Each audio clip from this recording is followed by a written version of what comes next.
ওম জয় শ্রীকৃষ্ণ। শাস্ত্রে বলা আছে যে একাদশী পালন করে তার জীবনের অদৃশ্য বিপদ পর্যন্ত দূরে সরে যায়। কিন্তু প্রশ্ন হলো কেন? পুরাণ মতে এমন কি ঘটে এই তিথিতে যে সনাতনীদের কাছে একাদশী এত গুরুত্বপূর্ণ?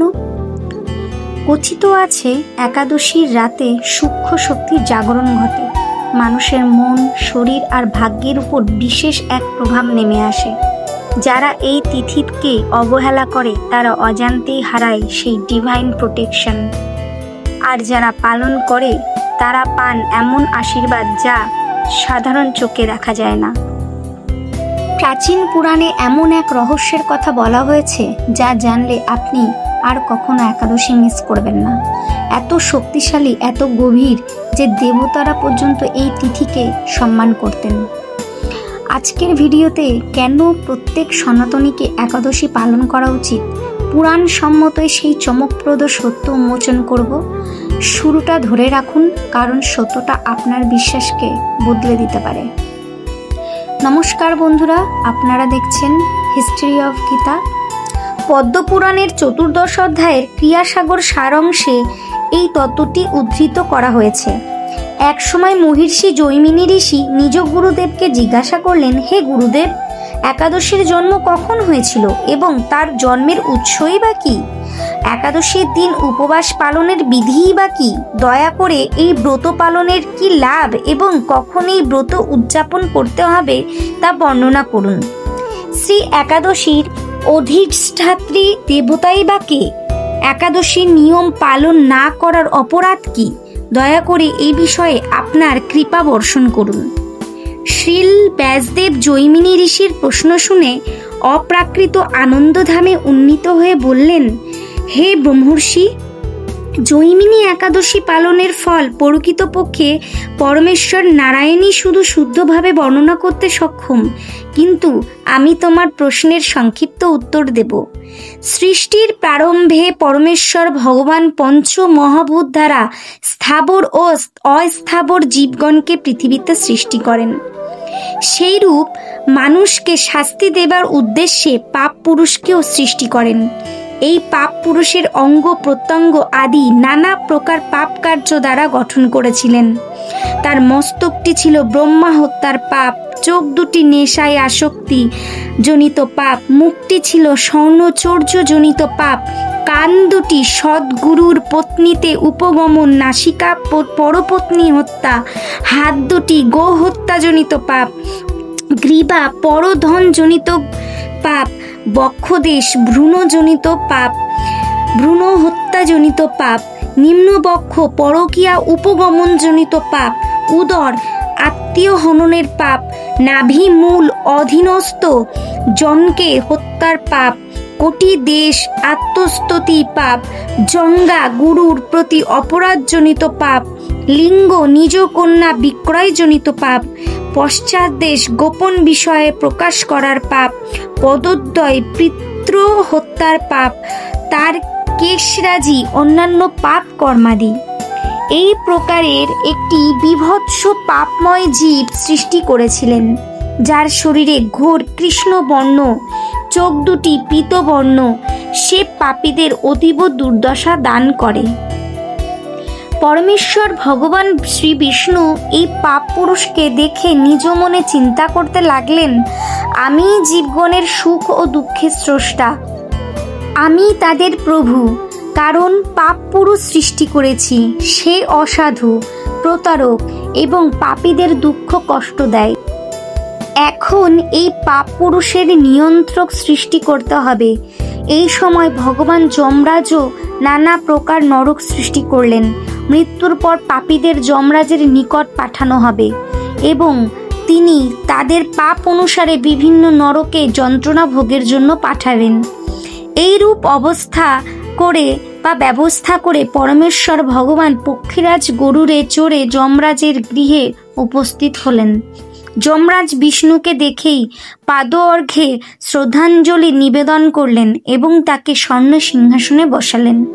পরমেশ্বর বিষ্ণু বসেই দক্ষিণ দিকে উচ্চ চিৎকার শুনতে পেলেন। আশ্চর্য হয়ে তিনি যমরাজকে জিজ্ঞাসা করলেন, কোথায় এই চিৎকার হচ্ছে? যমরাজ উত্তরে বললেন, হে দেব, পৃথিবীর বিভিন্ন জীবগণ বিভিন্ন নরকে পতিত হয়েছে, তারা দুষ্কর্মজনিত ফল ভোগ করছে। এই বীভৎস চিৎকার তাদের অতীব দুষ্কর্মজনিত শাস্তির ফল। এই শুনে বিষ্ণু দক্ষিণ দিকে নরকে উপস্থিত হলেন। তাকে দেখে নরকবাসীগণ অধিক উচ্চস্বরে চিৎকার শুরু করল। পরমেশ্বর বিষ্ণু হৃদয় তাদের দুর্দশা দেখে বিগলিত হল। ভগবান বিষ্ণু ভাবলেন, এদের সৃষ্টি আমিই করেছি এবং আমার কারণে তারা কষ্ট ভোগ করছে। ব্যাসদেব বলতে লাগলেন, হে জৈমিনী, পরমেশ্বর ভগবান তারপর কি করলেন শোনো। করুণাময় পরমেশ্বরের পূর্বের বিচারধারা পুনঃ চিন্তা করলেন। তিনি হঠাৎ একাদশী রূপে আবির্ভূত হলেন। নরকে জীবগণ একাদশী পালনের প্রতিজ্ঞাবদ্ধ হয়ে পাপমুক্ত হল ও বৈকুণ্ঠ ধামে উন্নতি হলো। হে জৈমিনী, একাদশী পরমেশ্বর বিষ্ণু ও পরমাত্মার বিগ্রহে প্রভেদ নাই। শ্রী একাদশী পালন অতীব শ্রেষ্ঠ কর্ম ও সকল ব্রতের মধ্যে শ্রেষ্ঠ। শ্রী একাদশী আবির্ভাবের সাথে সাথে পাপ পুরুষ একাদশীর প্রতিকূল প্রভাব অনুভব করল। সে বিষ্ণুর স্তুতি করতে লাগলো। বিষ্ণু প্রসন্ন হয়ে তাকে বর দিতে চাইলেন। পাপ পুরুষ বলল, আমি আপনার সৃষ্ট, পাপীর শাস্তি আমার মাধ্যমে দিতে আপনি ইচ্ছা করেছিলেন, কিন্তু এখন শ্রী একাদশীর প্রভাবে আমার অস্তিত্ব ধ্বংস হয়ে যাচ্ছে। হে প্রভু, আমার মৃত্যুর পর আপনার অংশগুলি যারা জড়দেহ ধারণ করেছে তারা সবাই মুক্তি লাভ করে বৈকুণ্ঠ ধাম প্রাপ্ত হবে। সবাই মুক্ত হয়ে গেলে আপনার লীলায় কে অংশগ্রহণ করবে? হে কেশব, আপনি যদি শাশ্বত লীলার প্রকাশ চান তাহলে একাদশীর ভয় থেকে আমায় বাঁচান। একাদশী তো আপনার বিগ্রহেরই বিস্তৃতি। একাদশীর ভয়ে আমি পালিয়ে মানুষ, পশু, কীট, পাহাড়, বৃক্ষ, স্থাবর, অস্থাবর, জীবগণ, নদী, সমুদ্র, জঙ্গল, স্বর্গ, মর্ত্য, নরক, দেবতা ও গন্ধর্বগণের নিকটে যাই, কিন্তু শ্রী একাদশীর প্রভাবে মুক্ত স্থান খুঁজে পাই না। হে প্রভু, আপনি আমায় সৃষ্টি করেছেন, আমাকে এমন একটি বাসস্থান দিন যেখানে থাকলে একাদশীর ভয় থেকে আমি মুক্ত হতে পারবো।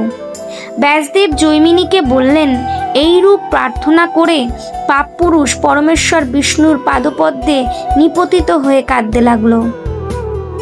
অন্তঃপর বিষ্ণু পাপ পুরুষের দুর্দশা দেখে সহস্যে বললেন, হে পাপ পুরুষ, ওঠো, আর কেঁদো না। একাদশীর দিন তোমার আশ্রয় কোথায় হবে মন দিয়ে শোনো। একাদশীর দিন তুমি খাদ্য শস্যে আশ্রয় গ্রহণ করবে। আর ভাবনা করো না, কারণ শ্রী একাদশী সেখানে বাধা সৃষ্টি করবে না। পাপ পুরুষকে এই রূপ বলে পরমেশ্বর বিষ্ণু অন্তর্ধান করলেন এবং পাপ পুরুষ নিজের কাজে লিপ্ত হলো। সুতরাং সেই থেকেই পরম লাভে চেষ্টাবান ব্যক্তিগণ একাদশীর দিন শস্য গ্রহণ করে না। বিষ্ণুর আদেশে জড়জগতে সকল প্রকার পাপ কর্ম একাদশীর দিন খাদ্যশস্যে আশ্রয় গ্রহণ করে। একাদশী পালন করলে সকল প্রকার পাপ থেকে মুক্তি লাভ করা যায় এবং কখনো নরকগামী হতে হয় না। এক মুষ্টি শস্য খেলে কোটি ব্রাহ্মণ হত্যার পাপ হয়। একাদশী যারা পালন না করে তারা তো পাপীর অধম। সেই কারণে আমি বারবার বলছি যে একাদশীতে কখনো শস্য ভক্ষণ করো না। ক্ষত্রিয়, বৈশ্য, শূদ্র নির্বিশেষে একাদশী পালন করা অবশ্য করণীয়। ইহাই বর্ণাশ্রমের ভিত্তি। একাদশী পালন করলেই সর্বপাপ নাশ হয় ও অবশ্যই বৈকুণ্ঠ ধাম লাভ করা যায়। রাধে রাধে।